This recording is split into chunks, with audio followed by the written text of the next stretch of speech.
Hello, ladies and gentlemen. Force over here, and welcome back to another reading live stream.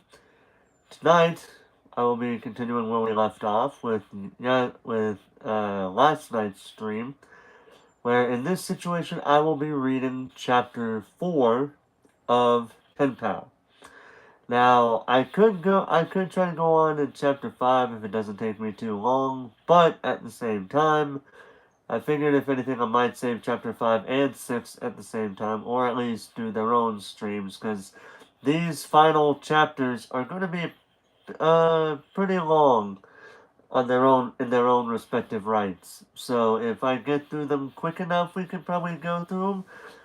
But at least for the moment, I do have chapter 4 set, but if not, we will also be reading chapter 5. In the meantime, I still have the other book that I did a poll earlier talking about whether we should add books that are considered in the thriller genre of books, alongside horror or just straight up horror books. Uh, at the last time I checked, I don't know if it's changed any, but the last time I checked, adding thrillers was the leading choice. I think I brought up the fact that this book that I have is actually considered by the book itself to be a psychological thriller. And I could say this for a fact because I am actually very much enjoying this book more than I thought I would. But we'll get to that. We'll get to announcing what that book is when we get to it. Right now, it is time for part 3 of the book Penpal by Dathan Auerbach, read by Forrest Walpole. And if you hear any background noise, it's because my doggos, it's their bedtime, and one of the doggos doesn't like being in a cage, but it's their bedtime, and because it is country, because we live out in the country, we don't know what's going to happen, so we leave our dogs in a cage at night, unless they're chained up outside, running around, their own free will, obviously, while they're uh, while they're tied to a, you know what I mean.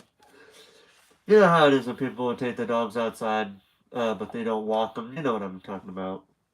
Anyway, yeah. So don't mind the doggo background noise too much. Anyway, I kind of find it fitting because we were reading the part of the book last night where it was about a cat being owned by the main character. But either way, let's go ahead and get them started. 4. Maps. Most old cities and the neighborhoods in them weren't planned in anticipation of a tremendous population growth. Generally speaking, the layout of the roads is originally in response to geographical restrictions and the necessity of connecting points of economic importance. Once the connecting roads are established, new businesses. Hold on, I should probably make it to where I can see the live chat. Okay, I think I got it on there. Let me double check just. There you go. Okay. Just wanted to make sure of that. Sorry. I'll just go ahead and restart. Chapter 4. Maps. Most old cities and the neighborhoods in them weren't planned in anticipation of a tremendous population growth. Generally speaking, the layout of the roads is originally in response to geographical restrictions and the necessity of connecting points of economic importance. Once the connecting roads are established, new businesses and roads are positioned strategically along the existing skeleton, and eventually the paths carved into the earth are immortalized in asphalt, leaving room only for minor modifications, additions, and alterations, but rarely a dramatic change. If that is true, then my childhood neighborhood must have been old. If straight lines move as the crow flies, then my neighborhood must have been built based on the travels of a snake. The first houses would have been placed around the lake, I'm sure, and while older, these houses were the nicest in the neighborhood. Gradually, the inhabitable area increased as the new extensions were built off the original path, but these new extensions all ended abruptly at one point or another. All the neighborhood streets converged into a single strip of pavement that connected with the road into town. This was the only legitimate way either in or out of the neighborhood. A tributary, which both fed and drank from the lake, limited many of these extensions as it bifurcated the woods before passing right by the ditch. Many of the original homes had enormous yards, but some of these original plots and all the later lots had been divided, leaving properties with smaller and smaller boundaries. An aerial view of my neighborhood would give one the impression that an enormous squid had once died in the woods, only to be found by some adventuring entrepreneur who paved roads over its tentacles, withdrawing his involvement to leave time, greed, and desperation to divide up the land between the roads among prospective homeowners like an embarrassing attempt at the golden ratio. Our house was on a small rectangle of land, but we had a front and backyard. This was a luxury that would be eliminated over time, as there were some residents who shared patches of land that were as big as the one upon which my house was placed. Even still, developers were carting in and assembling new modular homes, and families were continuing to park their trailer homes on smaller and smaller lots. The neighborhood had been undergoing this expansion for a long time. From my porch, you could see the old houses that surrounded the lake, and while these were all beautiful, the house of Mrs. Maggie was my favorite. It was an off-white colonial style house, though it was more modest than what that style typically offers. There was only one story, though a trinity of false windows extending off the lowest part of the roof convinced me that there were at least two. Her porch wrapped around her house all the way to the back, where it grew an appendage that moved down a slightly sloping hill and became a dock once it settled on the water. Like many of the yards with nicer homes on them, Mrs. Maggie's had a sprinkler system that was on a timer, though at some point over the years, her timer must have broken because the sprinklers would come on at various points during the day, and often even at night, all year. While it never got cold enough to snow where I lived, several times each winter I would go outside in the morning to see Miss Maggie's yard transformed into a surreal Arctic paradise by the frozen water from her sprinklers. Every other yard stood sterilized and arid by the biting frost of the winter's cold, but right there in the middle of the bleak reminder of the savagery of the season was an oasis of beautiful ice, hanging like stalactites from every branch of every tree and every leaf of every bush. As the sun rose, its light spread through her trees, and each piece of ice splintered in the rays into a rainbow that could only be viewed briefly before it blinded you. Even as a child, I was struck by how beautiful it was, and often Josh and I would go over there to walk on the iced grass and have sword fights with the icicles. Mrs. Maggie was, as best as I can remember, around 80 years old, and was one of the friendliest and sweetest people I had ever met, despite her quirks.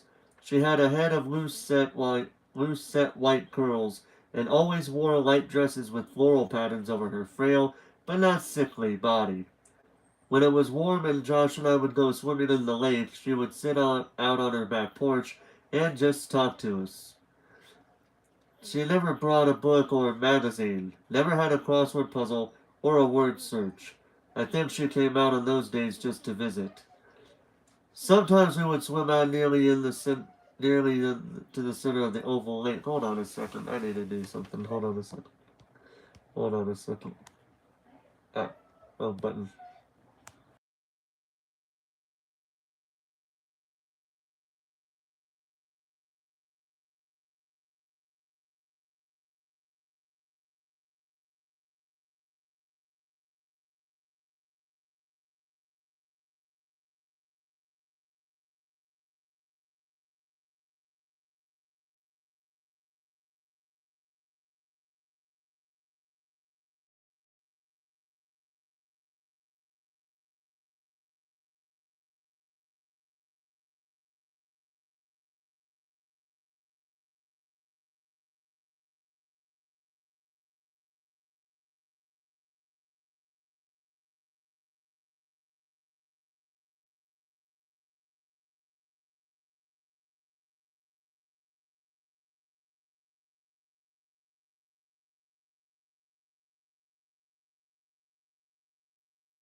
Okay, sorry about that.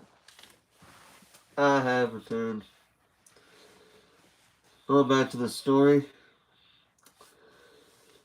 Sometimes we would swim out nearly to the center of the oval lake, and she would call us back, yelling not to swim too far, but we never listened. When we played close to the shore, she would ask us about school, and any time we told her what we were learning or what assignments we had, she would say that we should be thankful because she always had to work harder when she was our age. I once told her that we were building a spaceship. Mrs. Manley said that we were getting off easy. While the last weeks of kindergarten played out, Josh and I found ourselves in the lake nearly every weekend, and so nearly every weekend Mrs. Manley found herself out on her porch. The community group was wrapping up the balloon project, and on the day that we took our last pictures home, Josh had come to play at my house after school. Though the initial enthusiasm for the project had long since abated, taking all the Polaroids off the map and bringing them home had stirred the embers of our dwindling excitement. When we were swimming in the lake that day, Josh asked how far I thought a letter might go if we put it in a bottle and threw it into the ocean. We guessed at this, but until Mrs. Manley, who was eavesdropping, interjected and said that it would depend on which ocean it was and what the currents were like. She said, as she gestured toward the tributary, that we could even throw it into the lake and it might travel hundreds of miles. I asked her if she thought the bottle would go farther than a balloon, and she looked at me quizzically as if she expected me to elaborate. I thought she already knew about the balloon project. I thought I had explained it to her before, but I told her about it anyway. She said that she had never heard of an experiment exactly like that, and that it sounded wonderful. Her husband, Tom, was a pilot, and she joked that if one of our balloons had been caught on the wing of his plane, it could have ended up on the other side of the world. Mrs. Manley said that Tom should be home any day and that she would ask him if he saw any balloons in the sky while he was flying. She was smiling so cheerfully that I didn't want to upset her by pointing out that she had already told us that joke months ago. When Josh and I started paddling toward the shore, Mrs. Manley invited us in for snacks. This was fairly routine. She would laugh and say that she had made too much food or lemonade and would gesture enthusiastically for us to walk up the dock and onto her porch. It was a tempting offer, especially when it was hot outside or we had tread water for too long, but we would always decline as politely as young boys knew how. Mrs. Manley wasn't a stranger, but despite how kind she was, we were never comfortable enough with her to accept her invitation. I don't know what Josh's reservations were exactly, but mine began the day I met Mrs. Maggie. The first time I met her was the first time my mother let me walk home from the bus stop by myself.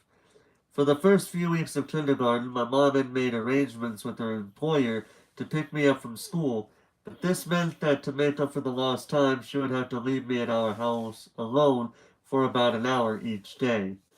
We didn't live very far from my elementary school, but the lines to pick up the students were always long. So long, in fact, that students who rode the bus would often make it back to their houses before we made it back to ours. Eventually, my mom relaxed enough to let me ride the bus, and she would meet me with her car where the bus dropped me off. Many of the other kids that shared my bus stop, however, had their own keys to their houses, and I would get into my mom's car and watch them run and skip home with their keys dangling around their necks or swinging from their hands. This made me jealous. I pleaded with my mom to let me travel as freely as the other kids did, and gradually her reflexive dismissal wavered, and we reached a compromise. She gave me a key to the front door and attached it to a black rope lanyard. I wore it around my neck, and it felt that there was barely anything left to distinguish me from adults at that point. About a month or so into kindergarten, I rode the bus home as usual, but kept one foot in the aisle at this time. I was going to use my key for the first time, and we were nearing my stop. The bus braked, and I was first to stand as I waited for the driver to let us out. I poured out of the bus with the other kids that shared my stop, and could see my mom waiting for me on the porch in the distance. As I closed the gap and passed the house that sometimes transformed into an ice palace, I met Mrs. Madley. Chris? I didn't turn and barely even noticed the voice. Chris! It is you! Turning to my left, I saw a thin old woman hustling around her lawn, her floral patterned dress billowing in the warm summer air. I looked to my right and then behind me, but I was the only person in the street. She was calling to me. I started walking faster, but my confusion had slowed my pace, and she caught up with me with her careful but quick steps. The woman stopped in front of me, put her hands on my shoulders, and looked steadily into my eyes. As she closed her eyes tightly and furrowed her brow, I saw beads of tears streak down her cheeks. I tried to move away, but she pulled me into her and wrapped her arms around me as tightly as she could probably manage. Oh, Chris, I missed you so. I suppose I was scared by what she was doing, but I wasn't scared of her. She seemed nice, and not knowing what else to do, I dropped my lunchbox, put my right arm around her, and awkwardly rested my still mending and plastering cased left arm on her side. Hey! My mom's voice struggled against the wind as she jogged from our porch to where the woman and I stood. My mother, gently but somewhat forcefully, wrestled me from the embrace and told me to go home. As I ran home, I could hear the woman yelling, Chris! Until I vanished into the house. Once inside, I put my backpack on the dining room table and sat down on one of its chairs. I didn't know what had just happened or what was happening right at that moment, but my concern laid mostly on what might happen when my mom came back in. I rested my head against my hand and saw a piece of white paint that had cracked and risen just above the surface of the table. I pinched it between my fingers and peeled it away. It was the first time I vandalized that table. When my mom came back inside the house, I couldn't quite understand what her expression signified, but she didn't seem angry, so I felt relieved. I turned in the chair and faced her. Who was that lady, Mom? She smiled at me as she drew closer. Her name is Mrs. Maggie. She lives in that house you were in front of, the white one. The one with all the ice? That's the one. Is she weird? I asked hesitantly. No, she's just a little sick, baby. She thought my name was Chris. She kept calling me that over and over. It's okay, sweetheart. She's a nice lady, so be nice back. But when you get off the bus, you just come straight home, okay? And that's exactly what I would do. The strange events of the day I met Mrs. Magley didn't trouble me for long, and if I heard her calling for me by the same wrong name, I would just walk a little faster to my house. About a month later, my cast was removed. Josh and I talked about swimming in the lake since before the first time he came to my house, but my cast forbid it. I couldn't have tried to protect my arm from the lake water by wearing the latex bag that I used for showers. I considered this, only briefly, though. That bag had failed me before. Once the cast was removed, we took to swimming in the lake immediately, taking advantage of what warm weather remained. I remember how strange and weak my atrophied arms felt as it pushed through the water that first time, and I remember thinking that I'd better not push too hard, or it just might snap again. Josh and I got to know Mrs. Magley fairly well by swimming in the lake almost every weekend, taking a hiatus only when it became time for Mrs. Magley's yard to freeze again. When winter had passed, Josh and I returned to the lake in the second half of kindergarten. We still wouldn't accept Mrs. Manley's invitations or snacks, but one afternoon she surprised us with a different kind of offer. We had expected her to invite us inside again, but this time when we looked toward her as she called to us, we, we saw her throw a small package into the water like one that might throw a frisbee. Hesitantly, but mostly curiously, we swam to it. Josh and I grabbed for it at the same time and wrestled it back and forth, ripping the plastic wrapper as we struggled, and threatening and throwing the object into the water. What is it? Josh asked. I don't know, I think we have to unfold it. And so we did. But even after it was fully expanded, it was still hard to identify. We moved it around the water, turning it in different ways. Where finally I made Josh, where finally Josh found an inflation tube jutting out of him of the gray and black mass. I heard him breathe it deep and watch him pour his lungs into it. When he was tired, I took over and we tread the water. We passed the gift back and forth until it was completely filled. I folded the stopper in the tube, and we flipped out inflated present over. It was a float, one shaped and painted like a card. We splashed frantically to climb monsters onto it, but each time one of us would make progress, the other would roll that float in an attempt to to mount at it. As we competed, I glanced at Mrs. Manley, saw her laughing and clapping her friends. Eventually, we decided to take turns riding ball, but the float soon did doubled as you. Hmm.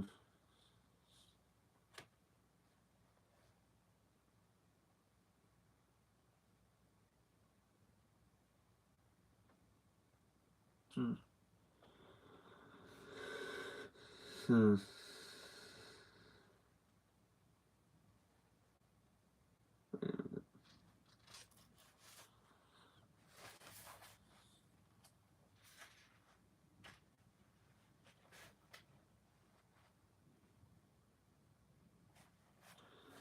Hold on a second, I lost my place on it. Sorry. Let's see.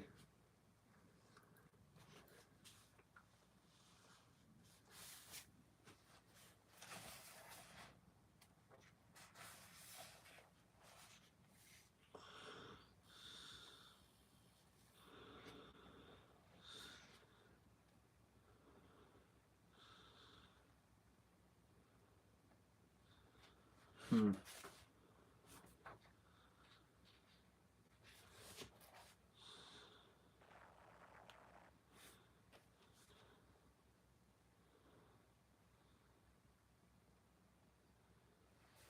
So, you know what?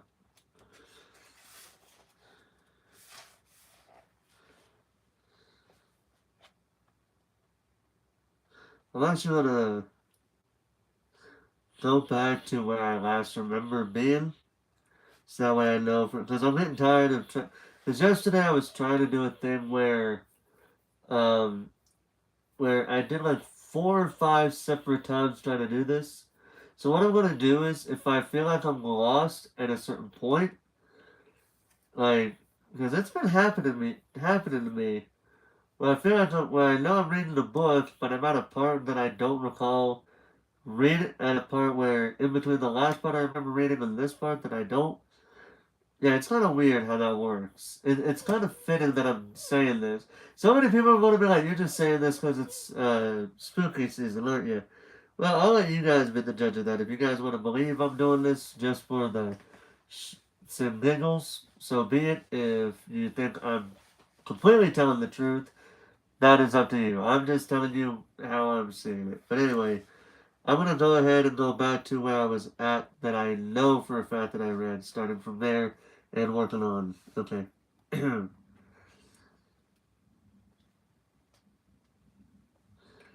So I'm actually gonna read the full page. No, I'm not, because I know that's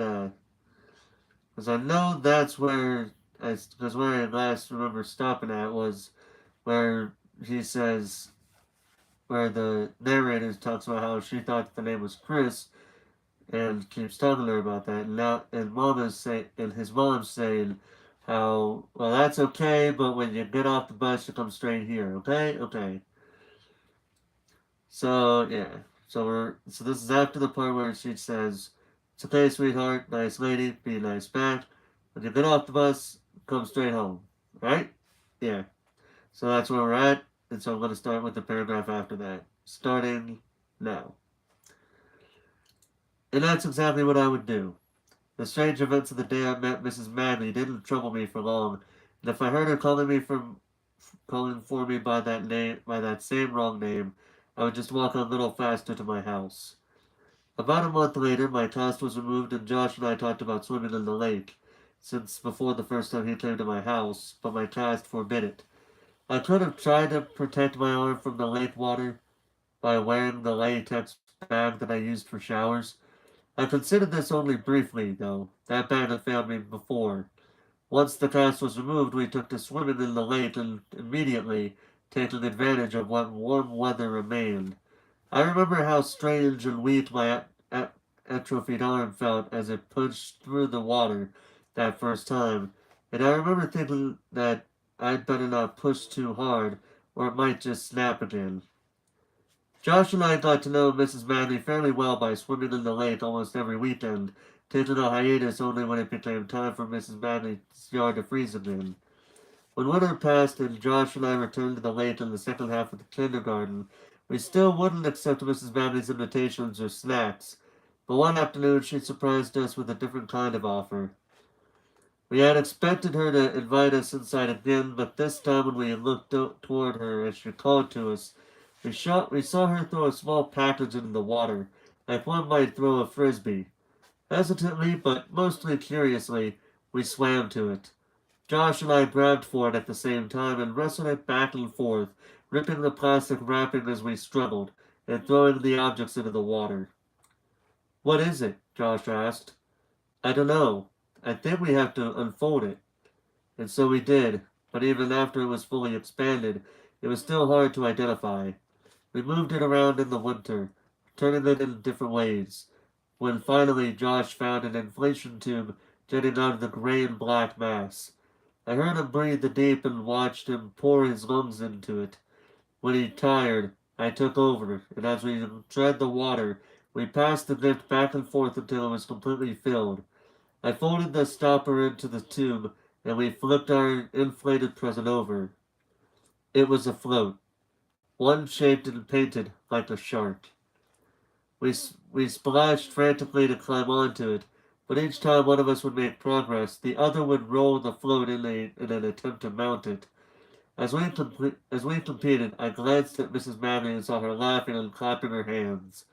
Eventually, we decided to take turns riding it, but the float soon doubled as a mechanical bull, as the swimmer would invariably move underneath the shark and push up forcefully in an effort to unbalance the rider. Through all of this, Mrs. Manley looked on us with a smile shining on her face. As we paddled toward where we exited the lake, we yelled a "Thank you" to Mrs. Manley, and she said that seeing how much we liked it was thanks enough. She always treated us warmly.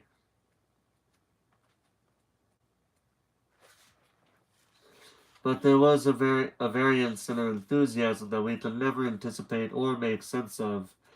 Mrs. Manley was always at least pleased to see us, but there were times where she was simply overjoyed that we were there, swimming just behind her house.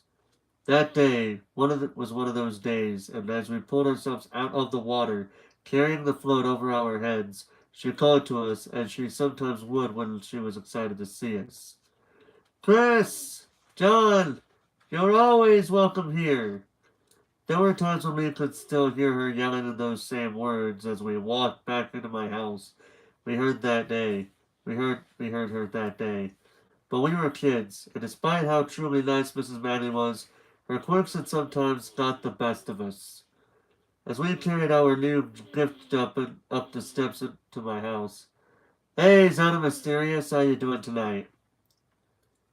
As we carried our new gift up the steps to my house, I opened my front door for Josh. "After you, John." "Oh no, please. After you, Chris," Josh snickered. "Oh no, I insist. After you, John," I rebutted. "Be my guest, Chris. After you," he returned with the cadence of some crude mixture of English royalty and American upper-class snobbery. "Would you like to come in for some snacks, John?" "Yes, I would, Chris." We left as we walked through the doorway at the same time, leaving the float on the steps behind us.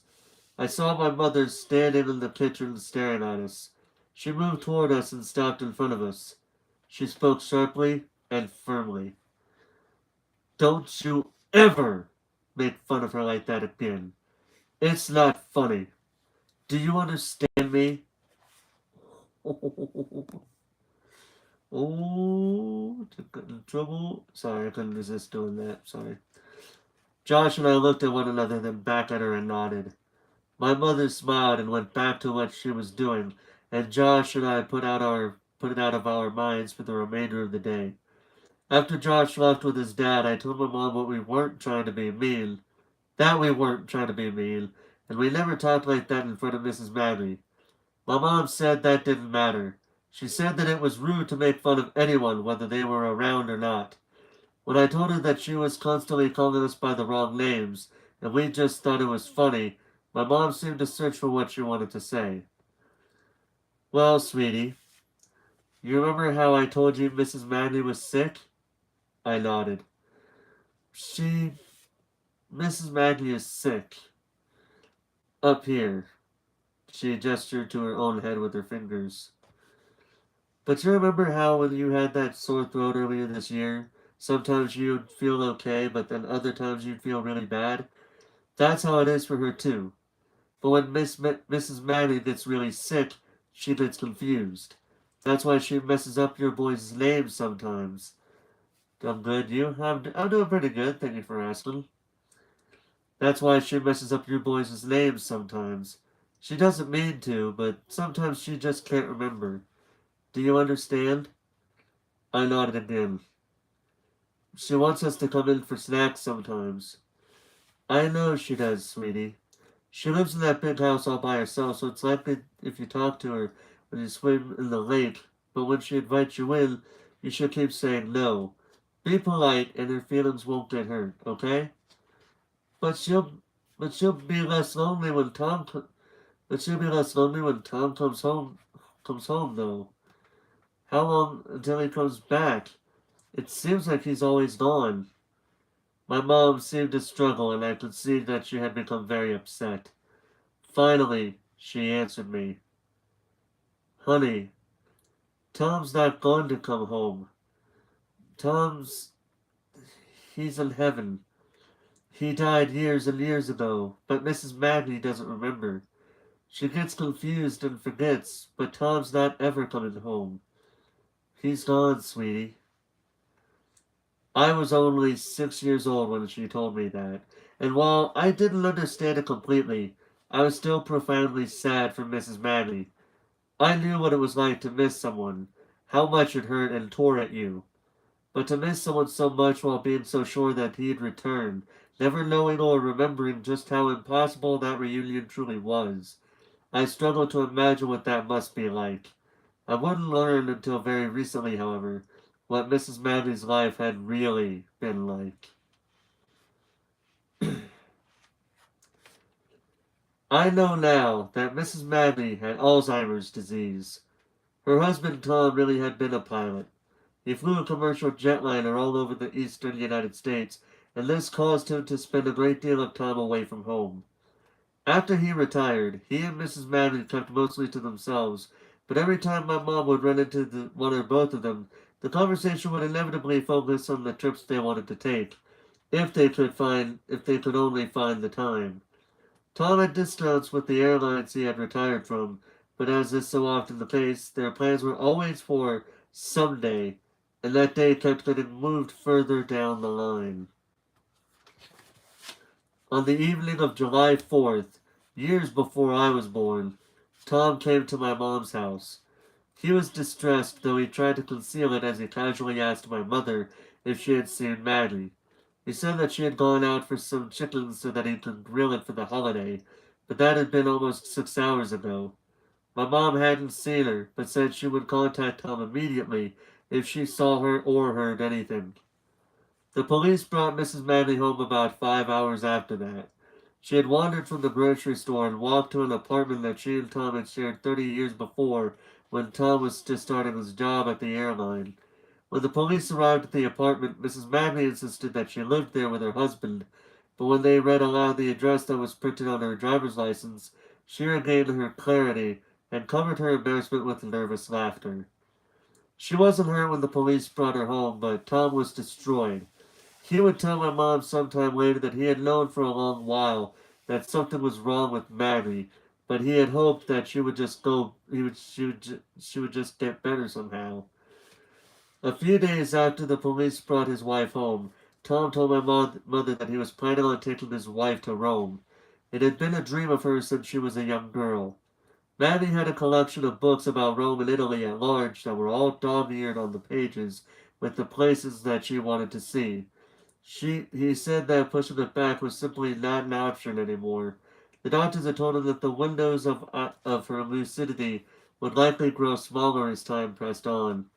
Tom began to cry and stammer as he touched his own head and said that he needed to take her now, while she was still here. He wanted her to be there, in the place of her dreams, while she still had a chance of knowing where she was. He wanted her to remember. They were old now, but he thought that there might still be some hiking, and to prepare, he began to exercise by walking around the neighborhood with Maggie. Physically, Maggie was in much better shape than Tom, so he had a lot of ground to cover if he wanted to keep up with her in Rome. He kept the trip a secret from her because he wanted to surprise her, and he justified the new exercise regimen by telling her that the fresh air and exercise would be good for them. They were getting on a plane in 1 month. Tom was worried that he wouldn't be in good enough shape by the time they made it to Rome, so after Maggie went to bed or before she woke up, he would leave the house and go on extra walks. My mom would see him almost every night when she sat outside on the porch. He would walk briskly through the cool night air, and as he passed our house, she would wave to him, then he would wave back and then bring the hand down to his lips, and with his index finger extended and pointing straight up as if to say, "It's our little secret." One night, about 2 weeks before the trip, my mom was sitting outside on the porch and saw, for the first time, Tom jogging. His posture wasn't professional, but he was really moving. She waved to him, but he either didn't see her or was too tired to wave back because he kept jogging right by the house. She went back inside and went to bed for the night. About an hour later, a knock on the front door jerked my mother out of sleep. She cracked the door enough to see through the outside and saw a badge. It was a police officer. Behind him, the sky was filled with blue and red flashing lights that were so bright she had to shield her eyes as if the lights were the sun itself. Her first thought was that Mandy had gone missing again, and she was about to ask if that was the case when the officer spoke and gestured toward her lawn. She squinted and let her eyes adjust just enough to break her heart. Tom had collapsed and died 50 yards from his home, right in front of ours. He had no identification, and so my mother pointed them toward Mrs. Maggie's house and offered to go over there with them, but they declined. She explained Maggie's condition and they assured her that everything would be fine. My mom took one last look at Tom and went back inside. Mrs. Maggie never found out about the trip her husband was planning for her. She knew he had died because his heart failed him while he was running, but she never knew that he was running for her. Tom and Mrs. Manley had two sons, Chris and John. After Tom's death, Mrs. Manley's condition continued to deteriorate. Her sons had apparently worked out payment plans with the utility companies and paid for Mrs. Manley's water and electricity, but they would never visit her. I don't know if something had been between them or if it was the illness, or if they just lived too far away, but they never came around. I have no idea what they looked like, but there were times where Mrs. Manning must have thought that Josh and I looked like they did when they were children. Or maybe she just saw some part of her mind so desperately wanted her to see, ignoring the images transmitted down her optic nerve, and just for a little while showing her what used to be. I realized only now how lonely she must have been, and I find myself hoping that she understood why my friend and I never accepted her invitations.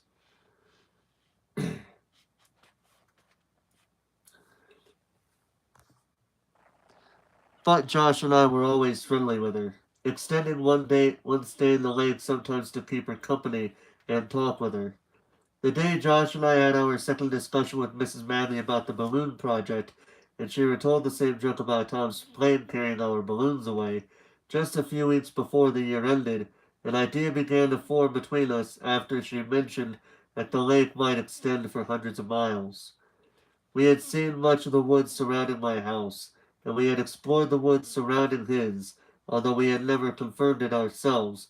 Josh had found out from his dad that the patches of trees that we played in near our houses were actually connected. When we learned of this, we were extremely excited, not for any particular reason, but knowing that we had been playing in the same woods for the whole time, despite whether we were at my house or his, seemed to bring our houses even closer together. But there was still the matter of the lake and its tributary. Mrs. Madley had said that the lake's appendage might stretch on for hundreds of miles. Since the woods were connected, Josh and I thought, despite Mrs. Madley's speculation, the lake near my house might somehow connect to the creek around his, so we resolved ourselves to find first. For the last few weekends of kindergarten, our explorations intensified. When our summer vacation started, we would scout during the week and sell snow cones on the weekend, but it quickly became difficult to answer our own question. We needed a way to chart our progress. We needed a way to determine where we had been and where we were going. But we didn't have anything like that, so we had to make it ourselves.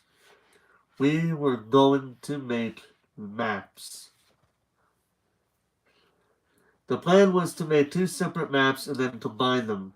We would make one map exploring the area around the creek near Josh's house, and make another following the outflow from my lake. Originally, we were going to make one map, but we realized that wasn't possible since I had started drawing the map of my area so huge that the route from his house wouldn't have fit. And we didn't know anything about map making, but we knew from our lessons with the map in the community group that it was important to use the same scale consistently. This didn't involve my math. Following our teacher's explanation of how maps were made, we would just put in we would just put a little dot on the map for every few steps that we take. We kept the map from the lake at my house and the map from the creek at Josh's house, and we would add to each when we stayed the night with each other. Josh was left-handed, and so he would often smudge the lines that he was drawing if he didn't have a flat surface to write on. Because of this, and since my penmanship was better anyway, I did most of the markings on both maps. For the first couple of weeks, it was really well. One half, hold on. We would walk through the woods along the water and pause here and there to add to the maps. Our pace was slow, and we took breaks on the weekends while we operated the same snow cone stand. But despite all this, it seemed like the two maps would come together any day. In reality, I am quite sure that the map was incredibly inaccurate, but we did our best. A procedure was as complex as we could manage. When the bank curved, the line curved. On the left-hand corner of each map, we drew a compass rose, but we didn't have a compass, nor did we know how to use one. We weren't even sure which direction north was, but it was on the wall map in our classroom, so we put it on our maps. We were the world's worst cartographers, but we were making progress. The project seemed to be going so well that one afternoon I recounted our usual I, re, I, re, I rerouted our usual path to the information and took us to a nearby construction site in the neighborhood. From the cinder blocks, I guess that's what they were going for. They were going for to place a house like mine on the plot, and the perimeter that was marked with pink flagged wooden spikes seemed seemed to say that I was uh, running away from it. From running. Hold on. Hold on a second. I'm gonna read from that very last that very last paragraph, just so everybody knows where I'm reading it. Oh, hey, Turkey, how you doing tonight? What book am I reading? As the title suggests, or at least it should suggest, I am reading Penpal by Dathan Auerbach. This is his first of two books that he wrote. I do have his second book. I don't know if he's gonna. I don't know if he's in the process of writing a third book or if he even plans it at all. But yeah, that's what I'm reading. I'm very much enjoying this book, honestly. Oh yeah, by the way, this book is based on a creepypasta of the same of the based on a series of creepypastas, and all of these titles of these sections or chapters, whatever you want to call them, they are actually the titles of those those stories, those aforementioned stories that I discussed. Yep, that's how it is. Anyway, back to the story.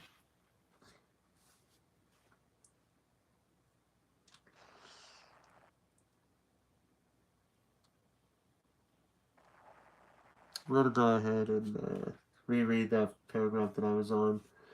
That I'm pretty sure I'm on. For the first couple of weeks, it went really well. We would walk through the woods along the water and pause here and there to add to the map. Our pace was slow and we took breaks on the weekends while we operated the snow cone stand. But despite all this, it seemed like the two maps that would come together any day. In reality, I am quite sure that the map was as complex as we could imagine. When the bank curved, the line curved. On the upper left corner of each map, we drew a compass rose, but we didn't have a compass, nor did we know how to use one. We weren't even sure which direction north was, but it was on the wall map in our classroom, so we put it on our maps. We were the world's worst cartographers, but we were making progress. The project seemed to be going so well that that one afternoon I entered our usual path to the woods and took us to a nearby construction site in the neighborhood. From this cinder blocks, I guessed that they were going to place a house like mine on the plot, and if the in the perimeter that was marked with pink flagged wooden spikes seemed to say that it would be about the same size. I glanced around, and when I saw that no one but Josh and me were around, I jerked one of the spikes out of the ground. We ran back the way we had come in into the woods. We were feeling optimistic about. We were feeling optimistic and had decided that we must be getting close to finishing our project. In preparation, we thought to impale the earth with a stick each time we reached the end of the day's expedition, and if we came upon the stick from the other direction, we would know we would know we had joined the maps. This new strategy also sped up the process by which it meant the weather that was being attempted to had set up had used it. Uh, so this new strategy also sped up the process because it meant that rather than attempting to use our map to find a point at which we had lost destroyed, which was nearly impossible.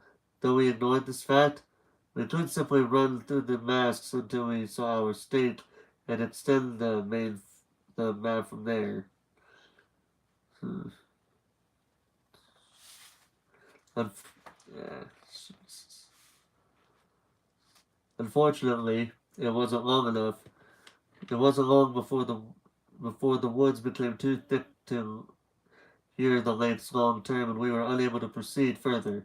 We debated trying to circumvent the barricade, but this idea forced us to accept that without the constant guidance of the water, our navigation skills were obliterated.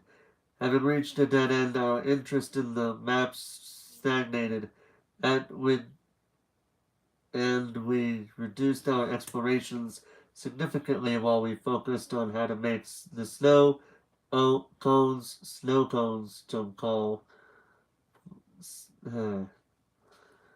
But if just a few weeks later, however, an entire dynamic uh,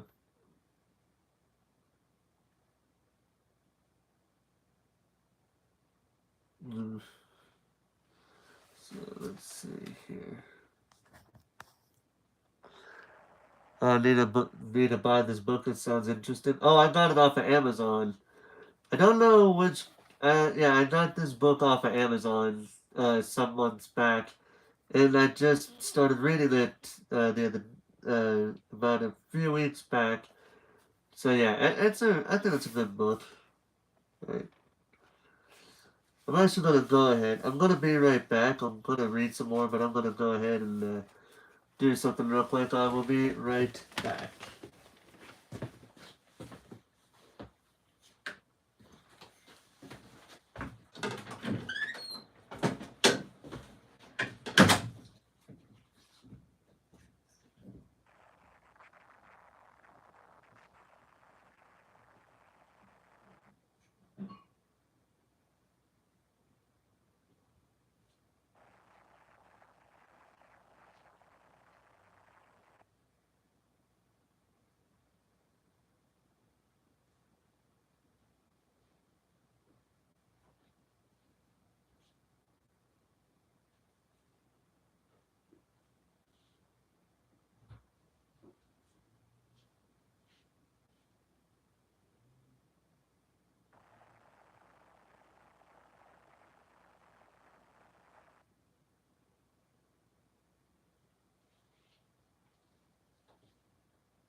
Hey, Forrest, maybe you should consider knowing that you shut your door next time when you're coming into your room. How about that?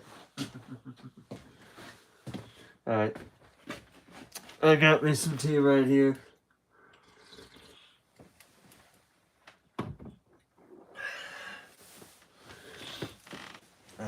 So that way I don't have any more issues. Because recently, as I said before, I've been having. How much is it?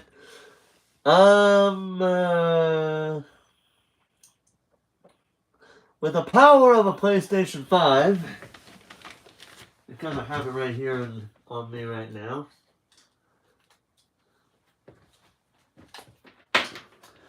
With the power of the amazing PlayStation 5, I could actually look it up here. Hold on 1 second here.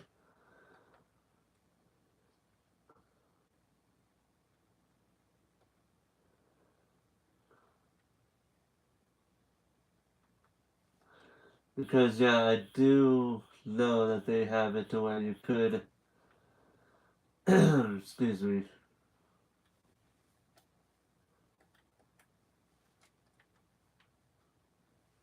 Hmm.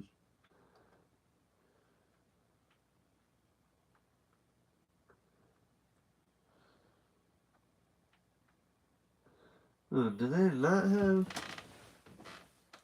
Because I'm kind of sure they did.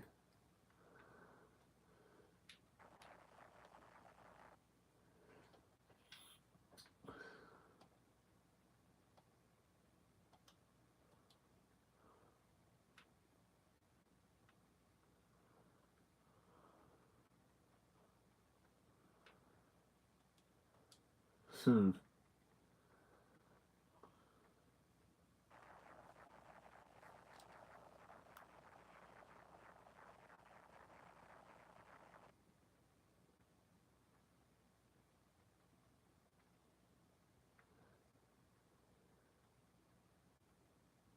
What? I could have sworn they have it to where I could go on here.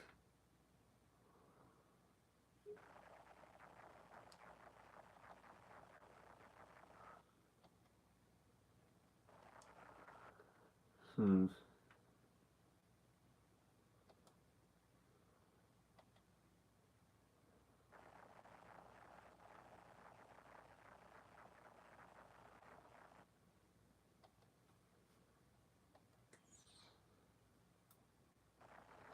Oh, yes, what? Hmm.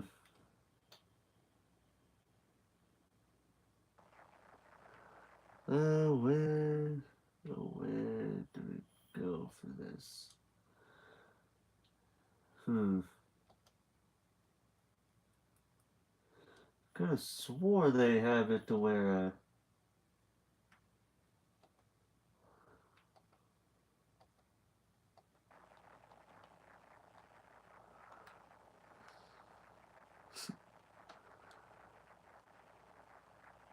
let me see. I know it's gotta be here somewhere, because I know they wouldn't, I know they'd,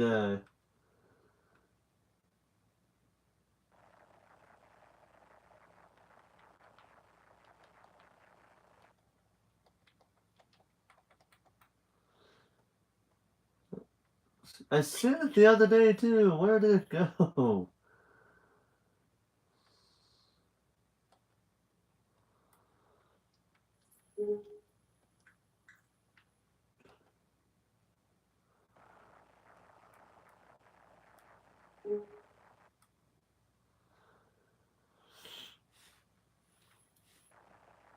Yeah, I'm trying to see where it is.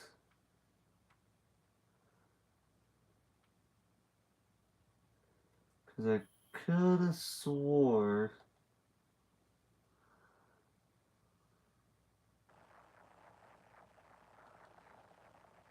Hmm.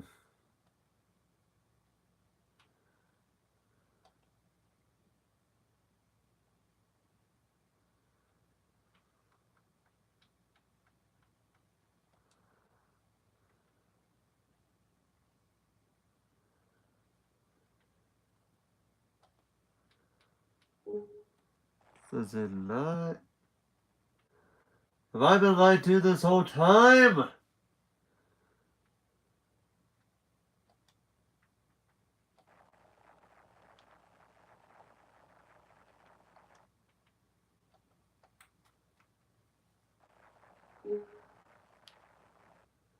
Hmm. Apparently they. I thought they had. I could have swore they had internet. Like the web browser. I could have swore they had it. Trying to find it though. But the problem is I don't know where it's at.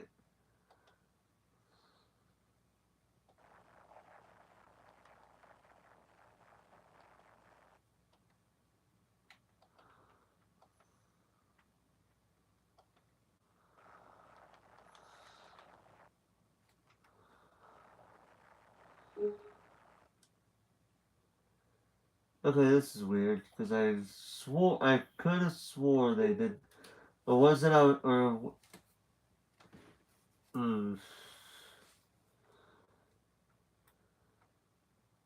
hmm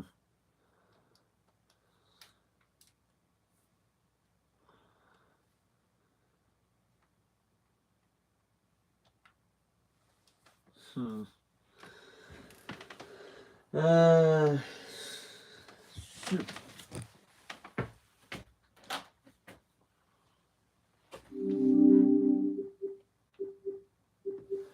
Oh, that's why because I was thinking of my TV itself. Actually, hold on 1 second here.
Oh yeah, so for anybody wondering how much that book even was, and I'm surprised nobody ever asked it yet, um, they do have it.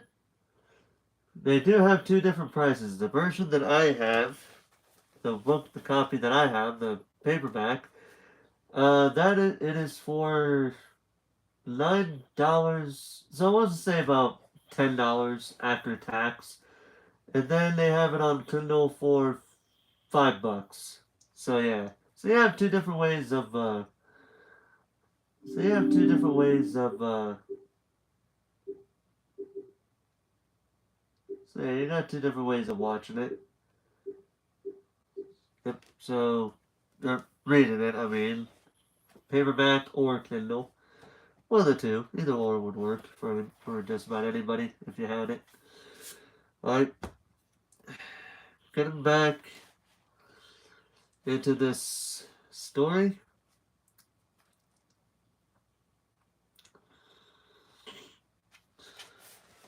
Hmm.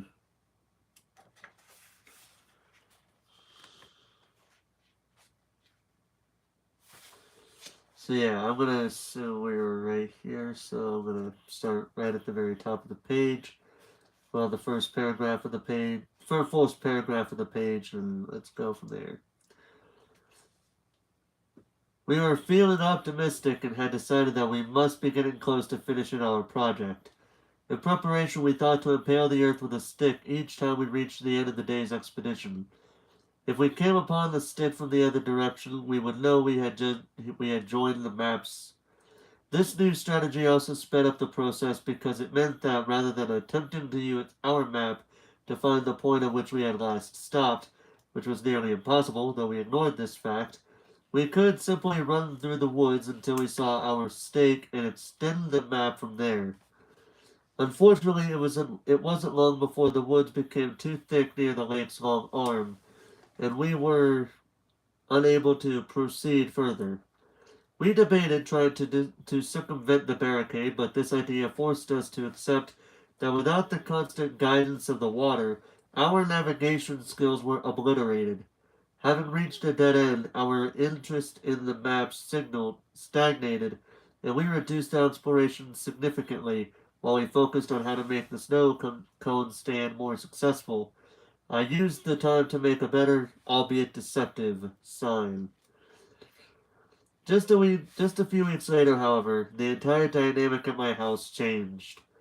The weekend my four stamps dollar made its way back to me, my house descended into chaos. Police officers came to our door and talked to my mother and me for hours. One policeman with a thick black mustache and a striking burn scar on his left forearm and hand had asked for my collection of Polaroids the day the dollar came back.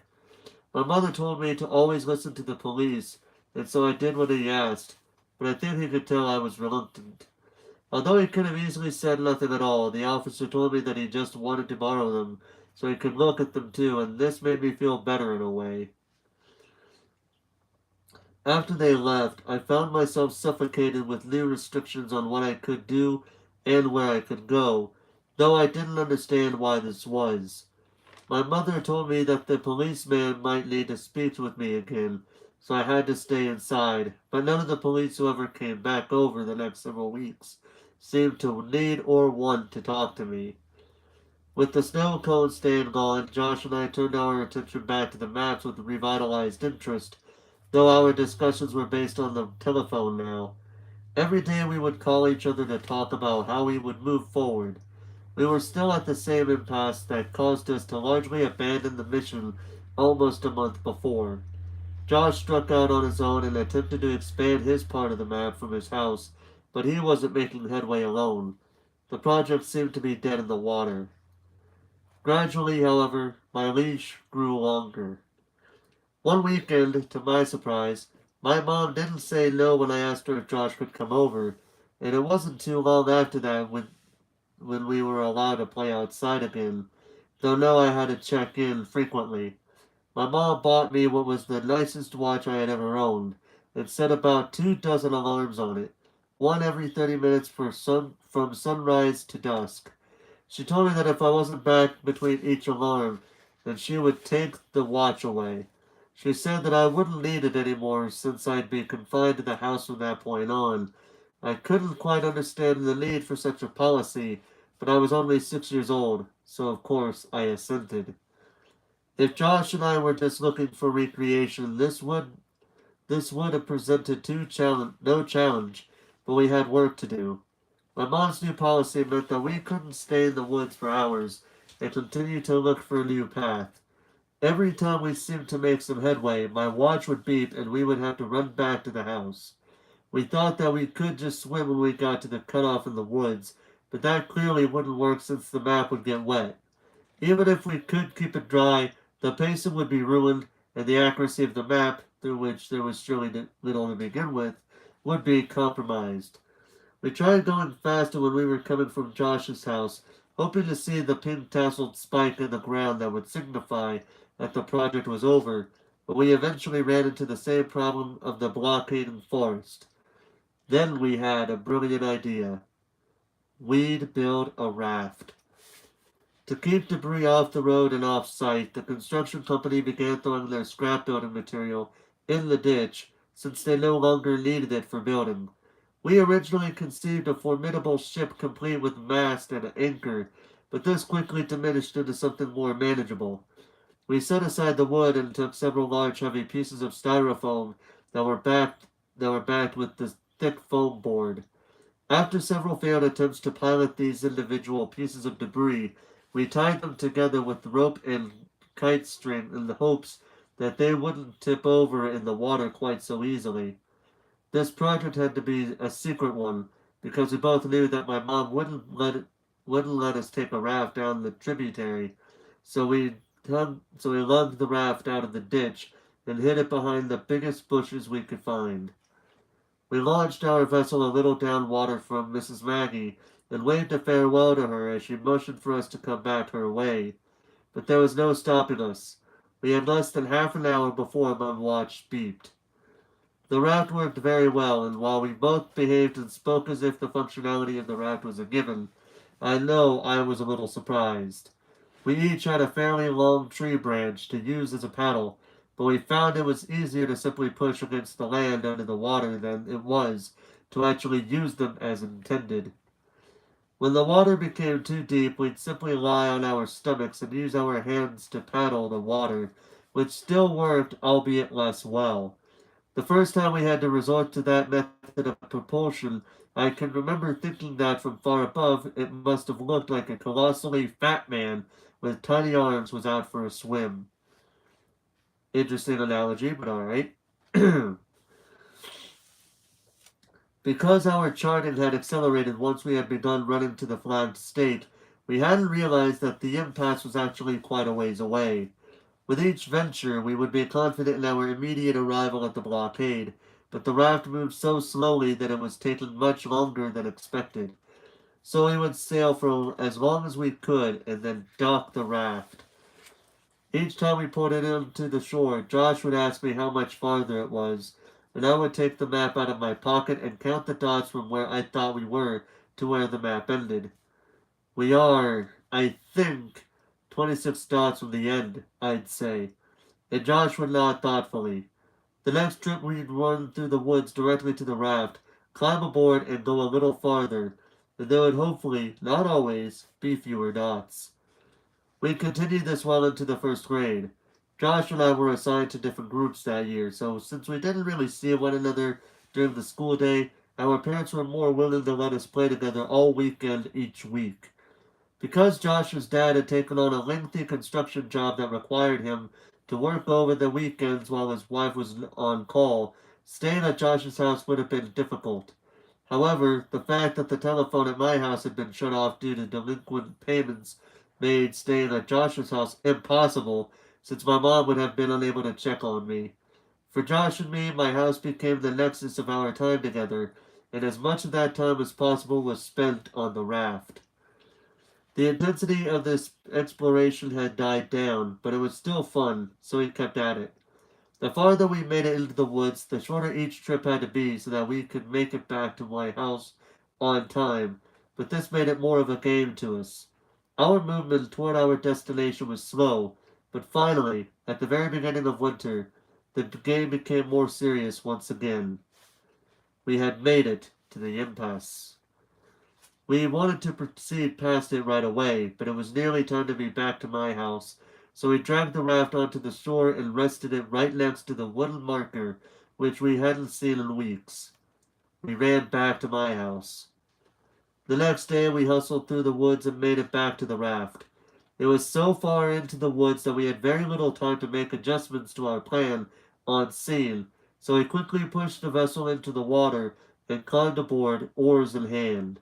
As we negotiated our way past the woodland obstacle, we found that was a bend in the water's trajectory that we hadn't been able to perceive before. Scanning our eyes over the edge of the forest, we saw how vast and dense the woods really were in this spot.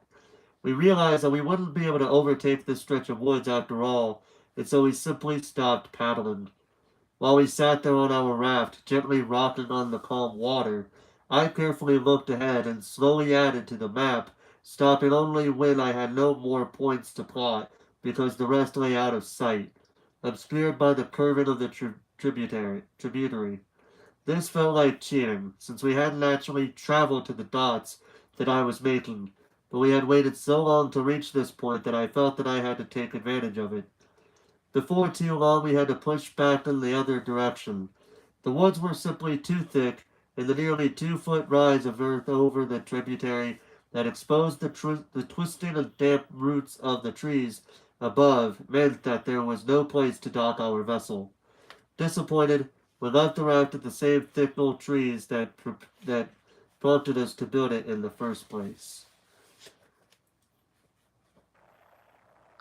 Over the course of the next week, we formulated a plan. The phone at my house had been disconnected again that week for missed payments, so the scheming was done piecemeal while waiting for the bus to pull up after school.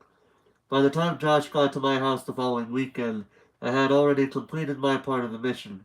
I looked at him and attempted to discern if he had come prepared as well. My mother told us that if we were going to go outside, we needed to hurry up. She was cooking dinner, and by the time we got done eating, it would be too late to go back out. We left straight away. "Did you do it?" he asked. "Yeah. Are you ready?" "Yeah."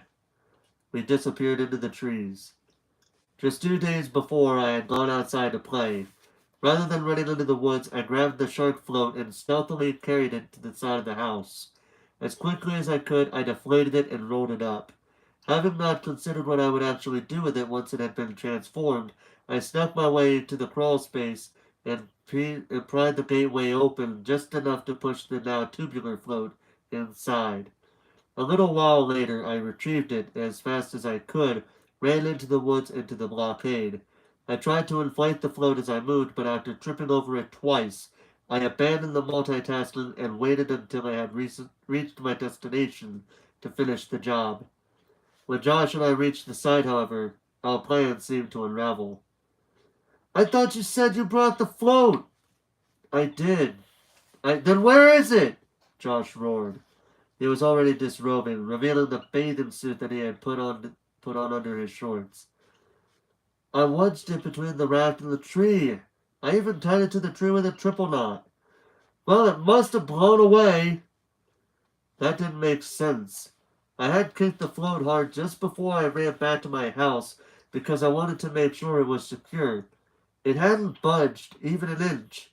As I looked around the area, hoping to see the float, a strange feeling began to grow inside me. Something was off, but I wasn't immediately sure what it was. The realization struck me hard and fast. "What about the towel, though?" "What towel?" Josh returned. "I brought a towel for you just like we planned. I set it right under the corner of the raft. Do you think it blew away too?" "It doesn't matter now anyway. Let's just go back." And so he didn't want to answer the question because it destroyed his theory. That's why he said that, let's be honest here. Anyway, and so we did. We had planned for Josh to use the float to help him swim out past the blockade. It was getting too cold for us to leave the house in our swimsuits with my mother's approval, so we had to sneak the suit just as I had snuck the float. He wouldn't have been able to chart his journey on the map, but if he made it to the end, then at least we would have had some idea of how far it extended. This was our trump card, so to speak. It was our last way of making any real progress, and it had been ruined. It started to seem as if we would never finish the map. But then, finally, he caught a break.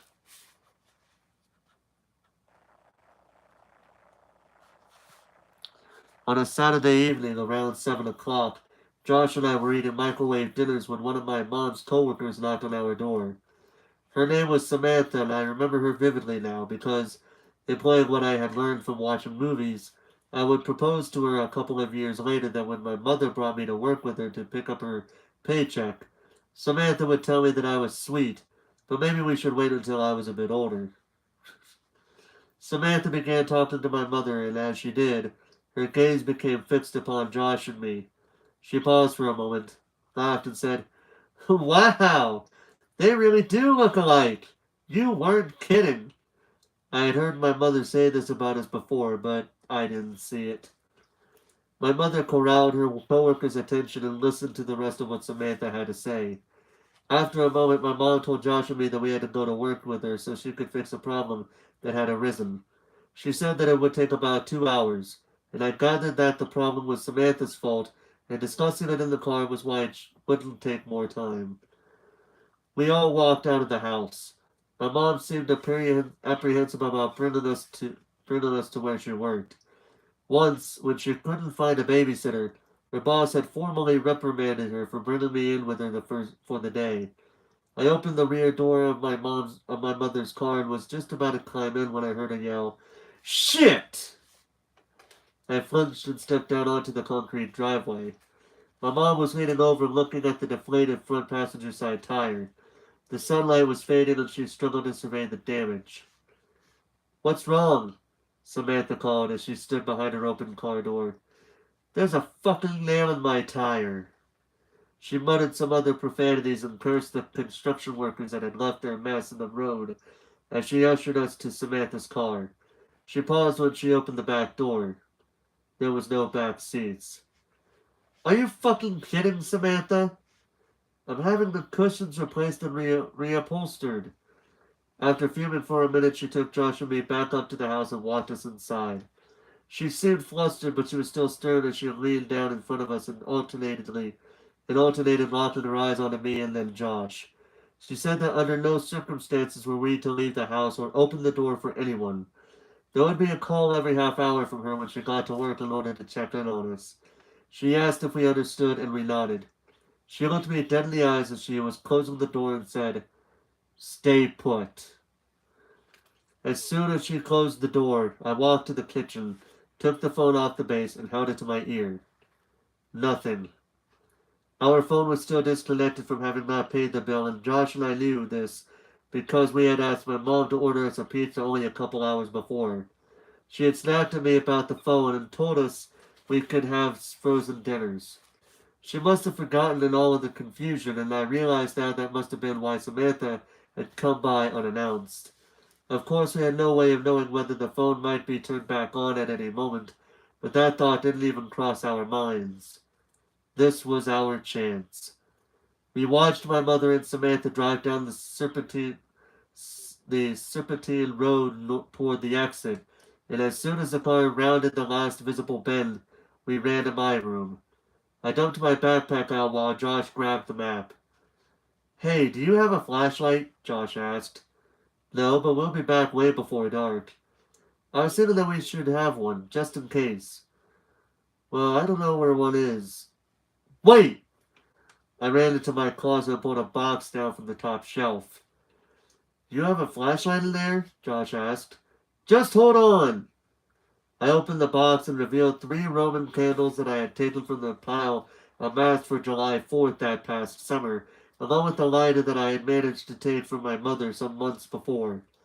These things would ensure that we had at least had some light if we needed it. Neither of us was afraid of the dark, and this was a little bit before I had been given an opportunity to be truly afraid of those woods at night. So it wasn't fear that motivated our search for a light source, only practicality. We threw it all in my backpack and bolted out the back door, making sure to close it so that boxes wouldn't get out. We had 1 hour and 50 minutes. We ran through the woods as fast as we could and made it to the raft in about 15 minutes. We had our bathing suits on under our clothes, so we stripped off our shirts and shorts and left them in two separate piles about 4 feet from the edge of the water. We untied the raft from the tree, grabbed our branch oars, and cast off. This was it. We tried to move rapidly to reach a point beyond the contents of our ever-expanding map, as we didn't have time to waste seeing old sights. We knew that that we were slower in the raft than on land, and that we would be in the raft for quite a while after the cutoff, since the woods were too thick to walk through. This meant that we'd have to ride the raft back to the original docking site, even if we found a new place to dock it further ahead. After we passed the last charted part of our map, the water began to get so deep that we found that we could no longer touch the bottom with our tree branches, so we lay on our stomachs with the branches under our chests from left to right and paddled with our hands. The sun was dropping below the canopy, and as a result, it was becoming harder to distinguish the trees from one another. I think we were both too excited to notice how quickly the light was fading. As the sun retreated more, we paddled faster with our arms, the noise of our hands repeatedly confronting and breaking through the water's surface. Tension was loud, but not loud enough to completely overpower the sound of the crunching of dead leaves and the snapping of fallen sticks in the woods to our right. As we would slow our pace and quiet our actions, the rustling in the woods would seem to cease, and I began to wonder if it was really ever there at all. We didn't know what kinds of animals resided this far into the woods, but I was confident that we didn't wish to find out. As I amended the map that Josh was illuminating with the lighter, we were suddenly confronted with the fact that the sounds were not imagined. Rapidly and rhythmically, we heard the woods speak out. Crunch, snap, crunch. It seemed to be moving slightly away from us, pushing through the woods just beyond our map. It had become too dark to see. We had misjudged how long the sun would linger. Nervously, I called out, "Hello?" There was a brief moment of breathless tension as we lay static in the water. The only sound was that of the water gently rolling against the side of our raft. This silence was suddenly broken by laughter. "Hello?" Josh cackled. "So what?" "Hello, Mr. Monster in the Woods. I know you're sneaking around, but maybe you'll answer to my hello? Hello?" I realized how stupid it was. Whatever animal it was, it wouldn't respond. I hadn't even realized I'd said it until afterwards, but if anything was actually there, I obviously wouldn't get a reply. Josh continued, "Hello?" in a high falsetto. And no, I'm not gonna go that high. You're crazy. You're crazy to think I'm gonna be singing that high. I mean, hey, Mr. Stonefellow, been a while. How you doing tonight? Hey, Forrest, great selection as always. Well, thank you. I mean, I'm actually focusing on horror books for the month of October, but I am doing a poll on the community that I left on my community tab. That's basically delving into the fact that the next book that I picked out is a as the book puts it itself a psychological thriller.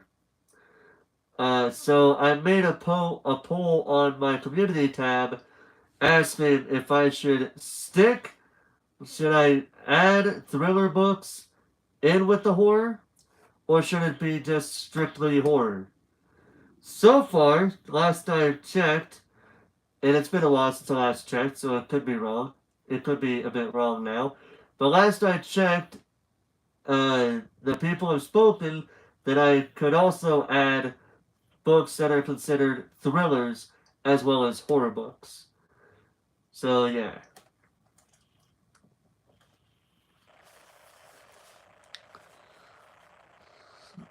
Now this I can actually do. I'm all up. Let's see. I'm all about thriller. Heck yeah. Anyway, so this is a baritone voice. You know, funnily enough, even though people probably be like, "Wait, what? You were what?" When I used to I used to do choir in high school, middle school, and high school. I can say under no uncertain terms that I am, by definite means, I am not a good singer at all. But I would like to be. Um, but when I was in middle school and high school, like I said, I did choir. When I was in middle school, I was a baritone. When I was in high school, I was a tenor. Personally, I felt more in tune with the baritone than uh, than a tenor because of my deep voice. Yes, my voice is a bit nasal, but I felt more like I had more of a baritone, deep voice, sort of. So yeah. Let's see how low can I manage. Hold on. I need to get my inner baritone. And I'm saying this now because this next bit involves having a baritone voice. I did falsetto.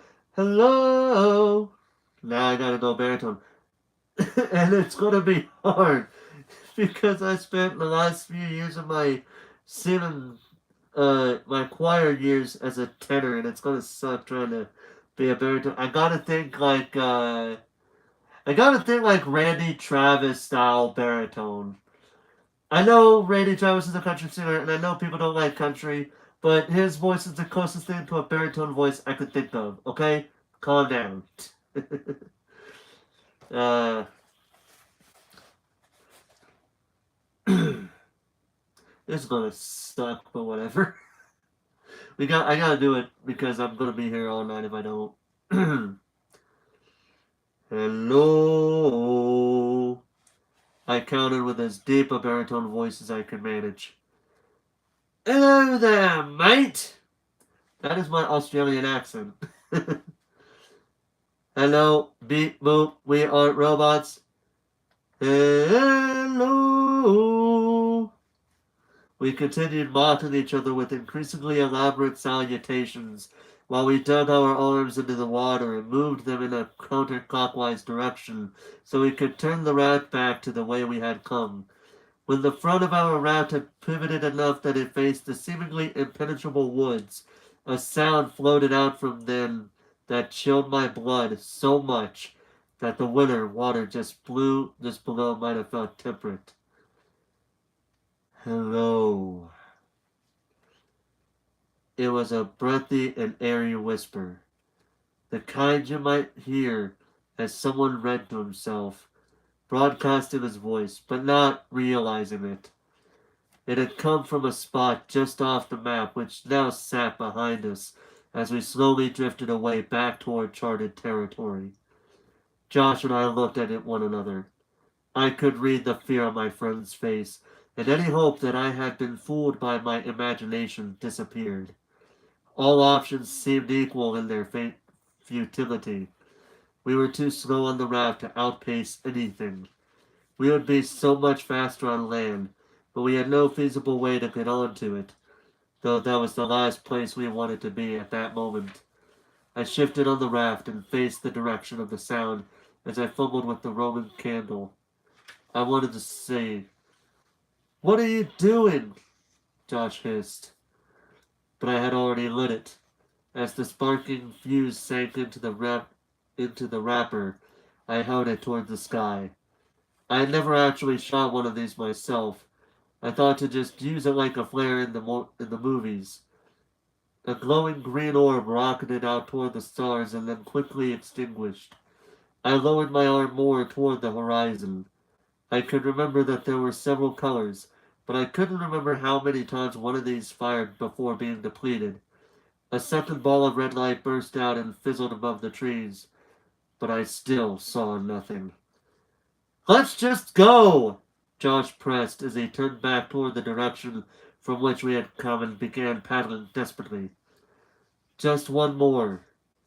Lowering my arm directly at the woods in front of me, another red ball of fire was launched from my paper cannon. It traveled straight ahead until it collided with a tree, briefly exploded the light in a much greater diameter.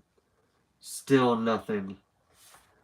I dropped the firework in the water and watched as one more struggling fireball burst free, only to die quickly, drowned by the water. Doubt had already started to sink into my mind as we began paddling in the direction of my house. Suddenly, a loud and unconcealed rustling in the woods restored my certainty. The breaking of branches and the trampling of fallen leaves overpowered the sound of our splashing. It was running in the same direction we were pointed.